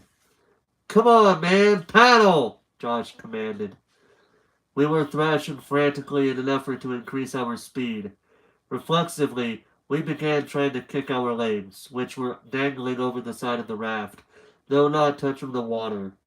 In our panic, we jostled the raft too violently, and I felt one of the ropes under my chest loosen. "Josh, be careful!" But it was too late. Our raft was breaking. I tried to pull the rope taut, but I wasn't strong enough, and Josh began drifting away. I reached for his hand, but not quickly enough. We each held on to a separate piece of styrofoam, but we knew individual pieces wouldn't suffice from when we had first built the raft. We bobbed and rocked as our legs dangled beneath us in the cold water. "Josh! Quick!" I yelled, as I pointed at the water right next to him. He scrambled, but it was too cold to move quickly, and we both watched as the map floated away. What? What do we do now?" Josh chattered. It was cold. We needed to get out of the water. Swimming directly back wasn't an option, and we couldn't go back into our woods. There were greater problems than the congestion of trees now. I turned my eyes to the other side of the tributary and the woods that bordered it. We had never even thought of going into those trees before. We just didn't consider them part of our woods. They would have to be now, though. "This way," I began, kicking my stiff legs in the water, and Josh followed. We propelled ourselves to the opposite shore. The woods were just as thick on this side of the tributary, but we had no real choice. We abandoned what remained of our raft and clawed our way out of the water and into the alien woods as the sun took its final bow somewhere on the western horizon. Taking care with each step, we marched through the trees and stayed close enough to the water so we could see where we needed to cross when we got there. Our breath steamed in the cool air, and every now and then a violent shiver would quake through my still soaked body. We were taking care not to make too much noise, but apparently so was the source of the voice that had greeted us earlier, because our footsteps were the only sounds. Suddenly, the sound of a cracking branch echoed somewhere in the distance. Josh and I stopped and held each other's gaze. Too afraid to talk, Josh mouthed the words, "What do we do?" I shook my head and brought my finger to my mouth, telling him to keep quiet while we listened. Every part of me was screaming to run, except for the one that was too scared to do anything at all, and so we just stood there. There was another cracking limb. I held my breath. It was answered by the sound of dead leaves being crushed. I looked at Josh and could barely see his tears through my own. Crunch. Snap. Crunch. Snap. Snap, snap, crunch, snap, crunch. No. He's running, I thought. I thought I had said this aloud, but I suppose I actually hadn't, because Josh yelled at me as I ran furiously away from the stampeding sound behind us. We were running fast, but not fast enough. The sound was getting closer. We leapt over decaying trees and tore through thorn bushes. The sound was just behind us now. There was no way we could outrun it. It would overtake us any second. I wanted to look back, but I forced myself to stare ahead. "Josh, the woods!" I yelled. Just ahead, the trees were tangled in a gnarled mass that would be too thick to run through. Should we dive into the water? Could we charge through the dense woods in front of us? Josh didn't say anything. He seemed as much of a loss as I was. In a flash, Josh grabbed my arm and pulled me behind a large oak tree. We stood there like statues. The sound stopped. Steam billowed out of our mouths and into the frosty air as we tried to catch our breaths. I covered my mouth with my hand and concealed the blast of visible air, and I motioned to Josh to do the same. There was a rustling behind us. I leaned my back against the tree to steady my shaking legs so my feet wouldn't audibly grind the leaves under them. I tried to be as quiet as possible. We waited, shivering against the tree and sensitive to the sound of every movement behind us. Perhaps it was too dark for our pursuer to see where we had hidden. Perhaps if we quietly stood there for long enough, it would be over. Beep beep! Beep beep! Beep beep! My watch! The last alarm for the day was sounding. I smashed my fingers on the buttons, but the cold had numbed my hands and fear had clouded my mind. I couldn't remember how to stop it. Hundreds of times. I had silenced that alarm hundreds of times, but there I stood fumbling and trembling, unable to end its high-pitched death knell. Stop it! Josh pleaded. I'm trying, I whimpered. The rustling behind us began to move. It was getting closer now. I tore at my wrist and yanked at the plastic clasp and rubber band until it finally came off. With the whipping of my arm, the watch landed and sunk into the water. But it was too late. The crunching and snapping was right next to us now. We had nowhere to run anymore. I closed my eyes tightly, squeezing tears out of them, which rolled down my face. Defeated and terrified, I collapsed at the base of the tree and wrapped my arms around my knees, pressing them to my chest. A figure appeared in my peripheral, emerging from its hiding spot on the side of the same tree that we had hoped it would conceal us. I turned my head so my eyes could take it in. It was a deer. I stared at it in disbelief, and it stared back at me in what I might have been confusion or curiosity. It was the closest I had ever been to a deer before, or since, for that matter. Even in the poor light of the pale moon, I could see the texture of its fur and the moisture of its nose. Get out of here! Josh snarled in a tantrum, apathetically throwing a small stick at the creature. It bounded off into the woods. We could still hear it long after it had disappeared from sight. Oh, let me see something here. Hello, Sophia Finn, if you're still here, how you doing tonight? You reads books for us? Yes, I do. But just because I read books shouldn't stop anybody, and I do mean literally anybody, from reading these types of books on their own time. I guess you could call me like your audiobook, but where I'm live streaming, you know? So I'm not really sharing my voice. I would love to do these in video format so I could save the live streams for other things. But my phone storage is a pain in the bum.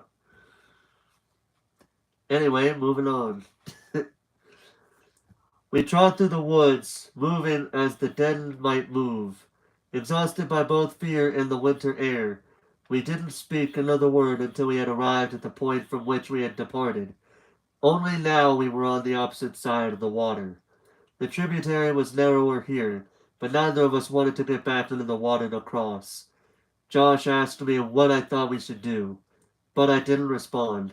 I thought that if we continued through the woods along the water, we would get to the lake, and we could just circle around it. But that would take far too long. I didn't have my watch anymore, so I didn't even know what time it was. For all I knew, my mother could be home already. There was no time. We have to cross here, I said. As quickly as we could, we moved.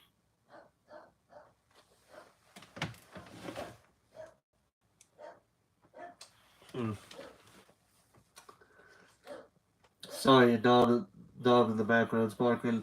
Family member's supposed to be coming home at some point, so I just looked out the window for that, and I didn't see no headlights out there. As quickly as we could, we moved through the water and onto the opposite shore. The earth sloped into the water here, so we were able to simply walk out of it and back onto familiar ground. We took off our swimsuits and were desperate to get into dry clothes that would shield us from the biting chill of the air. I slid on my shorts, but there was something wrong. I turned to Josh. "Where's my shirt?" He shrugged and gestured toward the water. "Maybe it got knocked into the water and floated into the lake." As he motioned, I saw one of the pieces of our styrofoam raft floating in our direction, back toward the lake. I told Josh to go back to my house and to say we were playing hide and seek if my mom was home. I had to try to find my shirt. I ran behind the houses and peered out over the water while scouting along the shoreline. It occurred to me that with any luck I might find the map too. If the raft had floated this way, then maybe the map had. I was moving fast because I needed to get home, and I was about to give up when my concentration was interrupted by a sound coming from just behind me.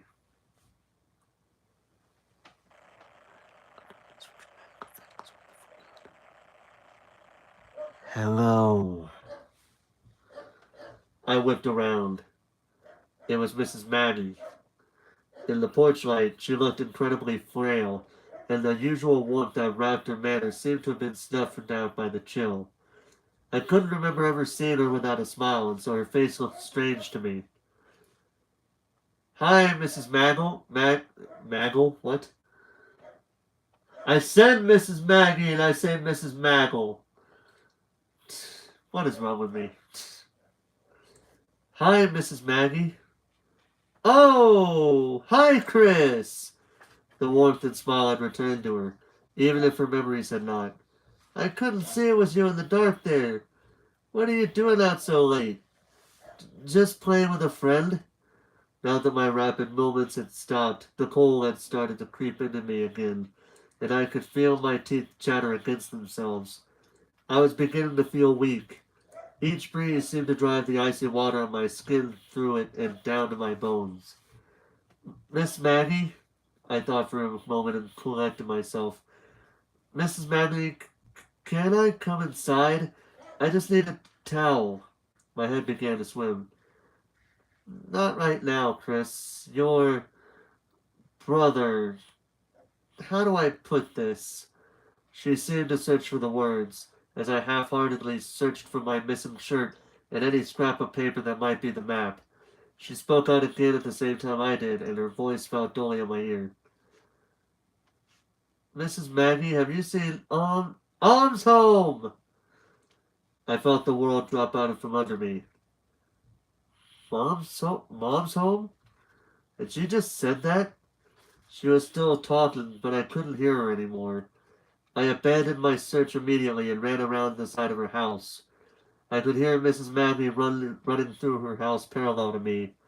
My legs felt weak, but I pushed them hard against her concrete driveway.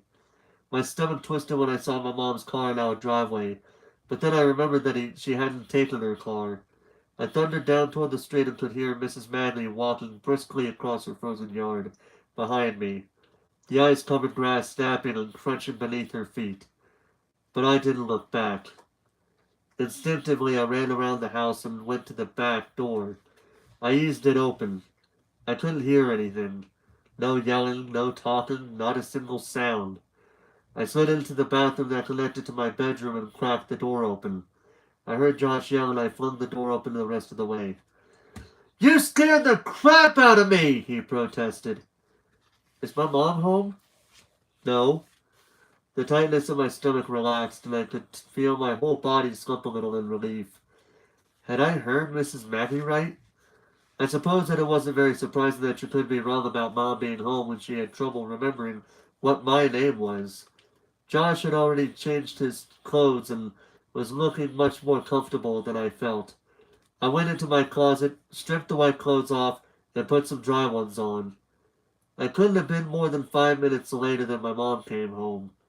We'd actually gotten away with it, even though we'd lost the map. Couldn't find it? No, I looked hard, but I didn't see it. I saw Mrs. Maggie, though.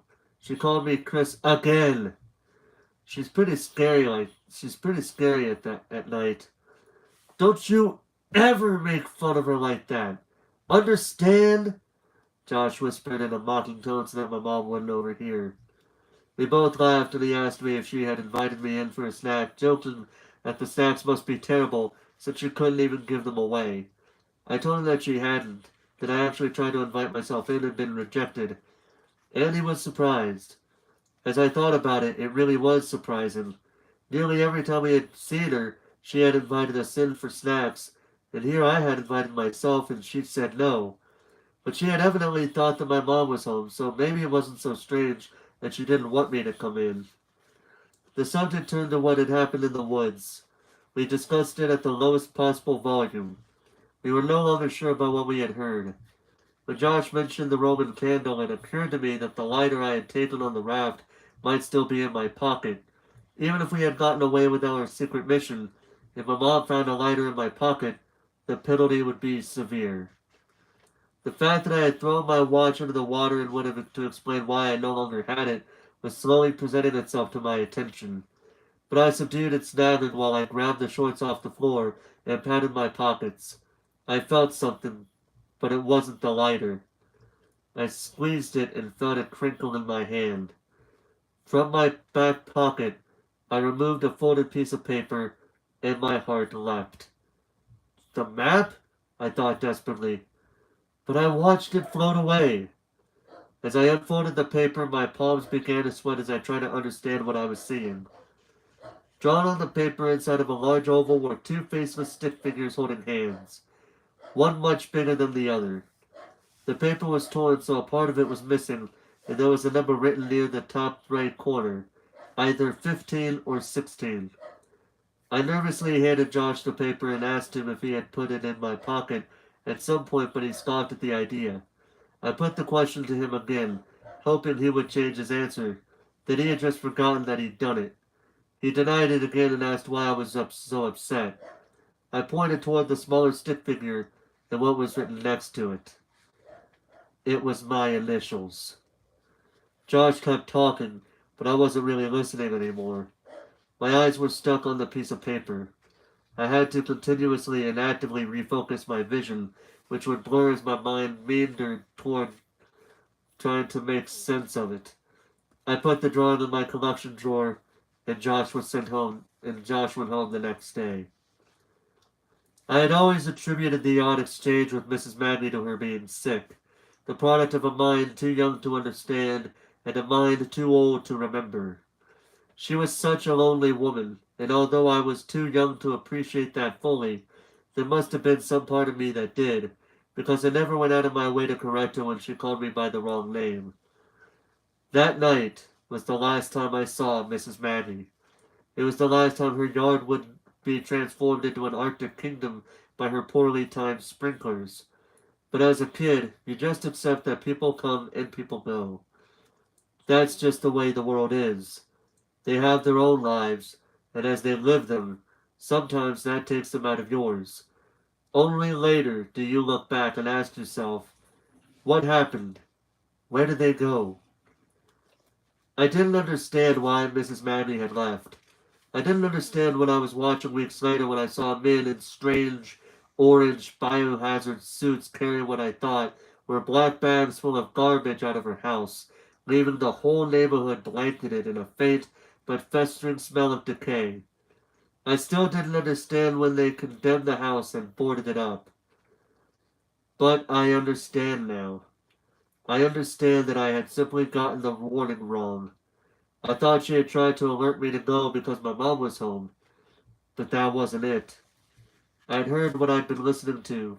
Listen, I had heard what I'd been listening for, just as Mrs. Manley had always seen what she was looking for. Had I been listening more attentively and less selfishly, had I had the capacity to recognize just how profound her confusion and loneliness really were, then maybe I would have heard the warning that she was really giving me. Even though she didn't realize that it was a warning. She never said, Mom's home. She had told me, with an explosion of misguided joy, what could only be meaningful to me now, that I can't do anything that would truly matter. Those men weren't carrying garbage in those bags. I am as certain of that as I am of what Mrs. Manley had said that night, and who had really come home, regardless of what name she called him. That night, she told me, Tom's home.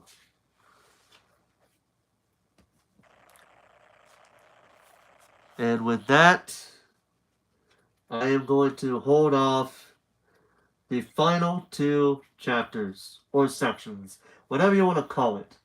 Because, as I said in the very beginning, this book, for those that didn't know, and I'm saying this for the second time actually, for those of you that didn't know, and you're watching this part but haven't watched all the other parts yet, this book is actually based on a series of creepypastas based on the same name, Penpal.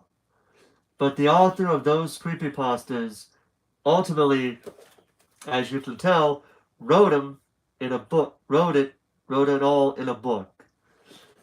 And I was more keen on reading this book than I was of looking it up on the internet.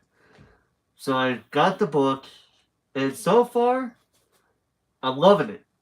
We're not yet done with it though, but we're getting close. But apparently this book was very successful for the man himself because later on I'll actually show it to you. If I can find it over here because my table is literally not in the here it is. Yeah, I see it right here. I gotta move my chair to get to it though. Hold on. Here it is. This isn't my next book, by the way. I did say I got another book coming, but this ain't it, okay? Like I said, though, this book was so successful, apparently, that the person that wrote this, that the author, Dathan Auerbach, wrote this book. And personally, I did read this before I started getting more into wanting to do the book readings. And this book is, in its own way, similar to the style of this book. But it is completely, utterly different. And I think it's a bit better than the two books. But still, if you like horror books, this is a good read so far. I'm loving it. I'm enjoying it so much. Basically, I hope this man has a long career as a horror writer. Basically being like the modern day Stephen King. Of course, that'd be a bit of a... Even though I know people will be like, well, you can't really do a good a comparison like that. Which is true. Because Stephen King has ventured into so many different things there. Like, and trust me, when I say I got a crap ton of Stephen King books over here. So many of them on this... Let me show you. See this right here? All my books are right here on this thing. As you can tell from the top, middle, and something that there's a little bit of trash there, but I'll be picking that up anyway. But still, look at all this. There are so many freaking books up here, right here, and even down there where you see some, even down here with where you got some crap there. But there's some doors down there. There's more books than those two sets of doors down there. So yes, I am very capable of... So yes, I have a good amount of books that have been accumulated over the years. With some of these books, these two, as well as the Jurassic Park book that I first read. Those were more recent, as well as two other books here. These are not horror books, but I'm gonna show them to you anyway. I'm gonna show it to you anyway. I got these books because I am a big supporter of this group of people, and of course it depends on the person, but still for the most part. But along with those two books, I had these two books here. Yeah, these are obviously these are books that are obviously for the LGBTQ plus community. But I ended up getting them because I just thought they'd be interesting reads for me. And like I said, I do support the LGBTQ plus community for the most part because I know just like every other community out there, there's going to be some bad apples that are going to try to be attention seekers in this group of people. But I try not to associate with those types. But yeah.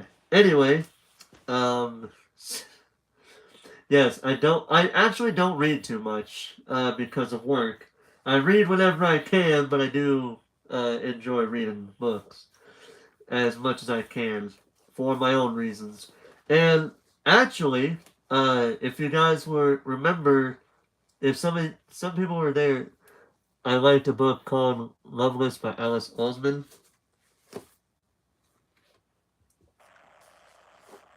Hmm. You know, that's actually, actually, there's another book of hers that I have. I believe it's titled Solitaire. That's the only other book that I have of hers besides these two. Oh, I'm gonna enjoy. I'm gonna enjoy reading these books because I want to see if the anti-LGBTQ plus people, if anybody in that group, try to come over here, try to talk some smack to me for reading these books. I'm gonna. But either way, I'd still enjoy reading them regardless. Chances are. But anyway, we are getting off topic. Um, that is gonna do it for me here tonight. I'm actually gonna do something here.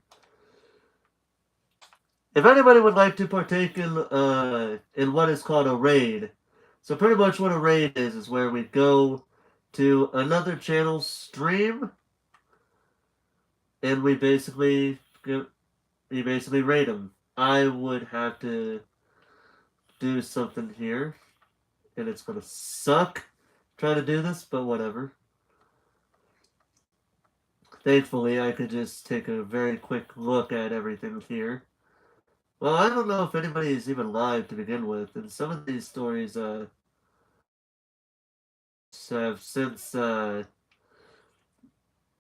of these stories have since been have either been taken down or were removed by the powers that be that are the YouTube uh, whatever you want to call it, the people on the YouTube that try to make sure crazy things don't get shown.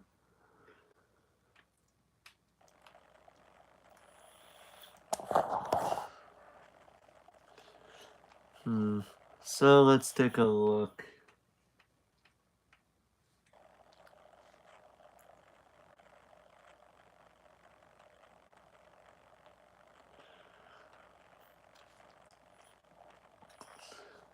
Hmm. Well, if there's nobody live, I might just say not this time, but we could always go for next time.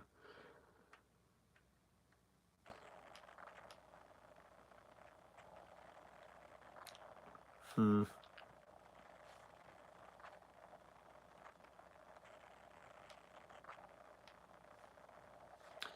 I love that channel. I should probably, you know what? One of these days, I'm doing a reaction. I'm going to be doing a reaction stream to this channel right here because I love those videos. They're not. They're really good in my opinion. But for now, yeah, for now, let's see what else we got here.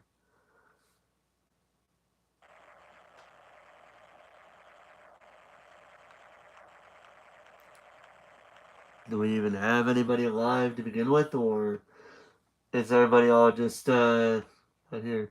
It's really early in my country, 7:12 I am fluent in English though. Ah, okay. 7 a.m. Hmm.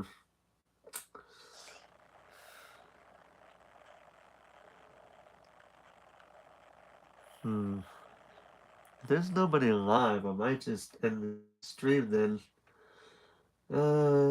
Because the only problem that I have with my the only problem that I have with my with YouTube on PS on the console, they don't ever show you.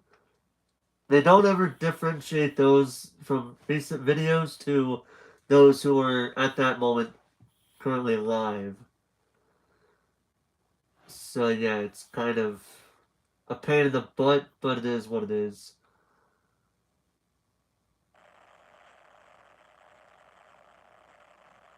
Hmm.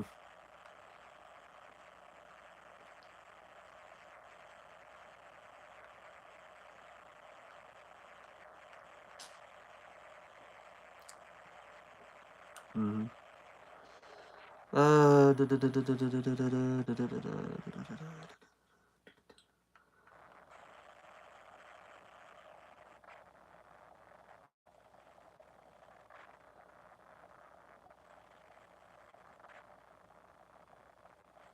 hmm.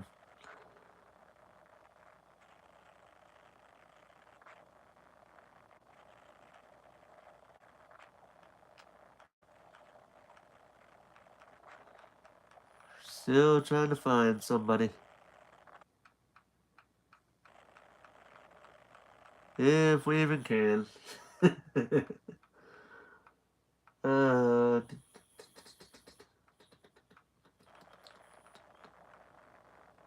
oh, here's somebody. Um, here's somebody. Let me see something here.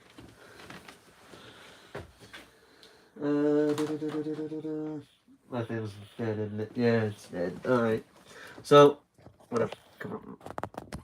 I am going to do something here real quick. Hopefully by the time I'm able to do this, um, should be good. See, I have found a raid target. I have found a raid target. I mean, we could technically go for one.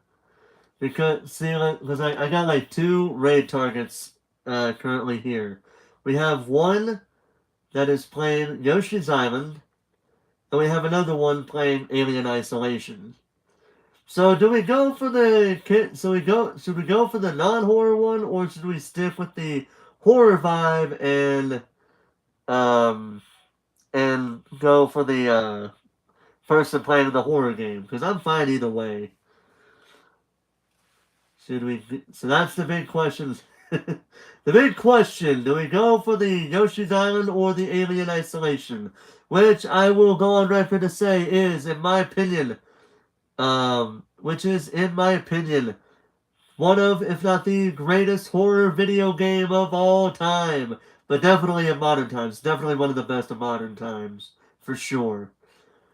So, we have a so we're gonna, so they say horror. Let's go for horror. What is... I gotta wait for my, phone to, I'm still waiting for this thing to charge up. So that way we can go for them if they're still live by the time by the time this goes on. So it's gonna take a little bit. You gotta love it when you don't plug in I could have plugged in this phone earlier. But the thing is, with the fact that usually I'm not usually able to do this sort of thing. I don't ever charge it up that much anymore. But you know, if I can do it, I do it. At least I try to. Well, actually, let me make sure this man is not looking in his stream anytime soon. I'm gonna mute this TV so we don't see it. But you don't hear. Well, we see it, but you don't hear it. So it looks like he's not going to be ending anytime soon at all. He's walking through there. All right. Now I just need to wait for my phone to charge. Oh, well, you know what? While I'm waiting, I'm going to use the restroom. I'll be right back, guys.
Alright.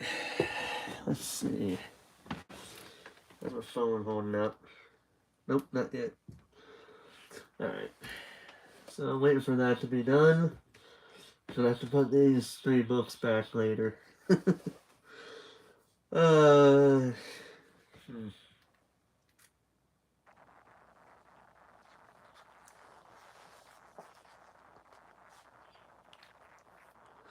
Oh, dude. Looking at the other guy, he's actually on the final boss. He's actually on the final boss. Although with Alien Isolation, I don't know what's the beginning and what's the end of that one. But still. Okay. Still waiting for this thing to be done. So I can open it up. On this phone, I don't have to charge constantly. Yep. I know. My phone's the same way. But as long as I don't, but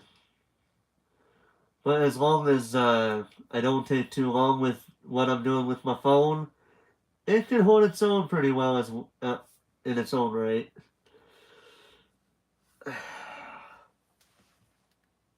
I know, I'm just waiting for this other phone that it doesn't want to work. I'm still keeping an eye on Ray Target though, just in case he's about to end. Because if he does, I'm pretty sure we probably got another Ray Target we could look for.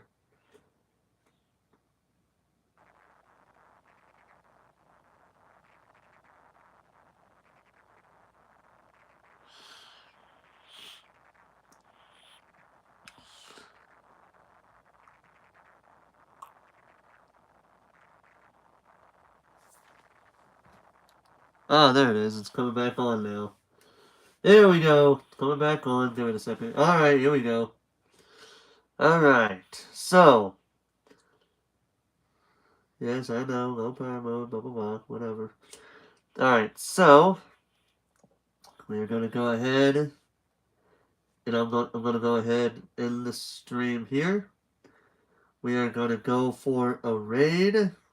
So, in case anybody doesn't know what a raid is, so pretty much what it is where I'm going to, if my phone will stop asking me for this, thank you. So I'm going to share this link to the stream. This freaking Apple ID phone thing, stop doing that. So here we go. Gonna post a link to this. This person's name is Frosty Lemon. I had to make sure I didn't want to. So this is Frosty Lemon's stream. He is playing Alien Isolation. So there's the link. Before you go and click that, here is the hashtag for it. You always put the hashtag in there. Whenever you're doing the raid, always put the hashtag. There it is, right there, as you can see. So that's the only time I ever show on my stream, ever. Is whenever I'm doing a raid for something so that way you guys can see it. So there's the link, there's the hashtag. Put the hashtag right there in the other person's stream. And I'll meet you guys there, but I'm going to end the stream here. So with that all being said, guys, thank you guys for watching. Hope you guys enjoyed. And until next time, this is Forrest Walpole, signing off.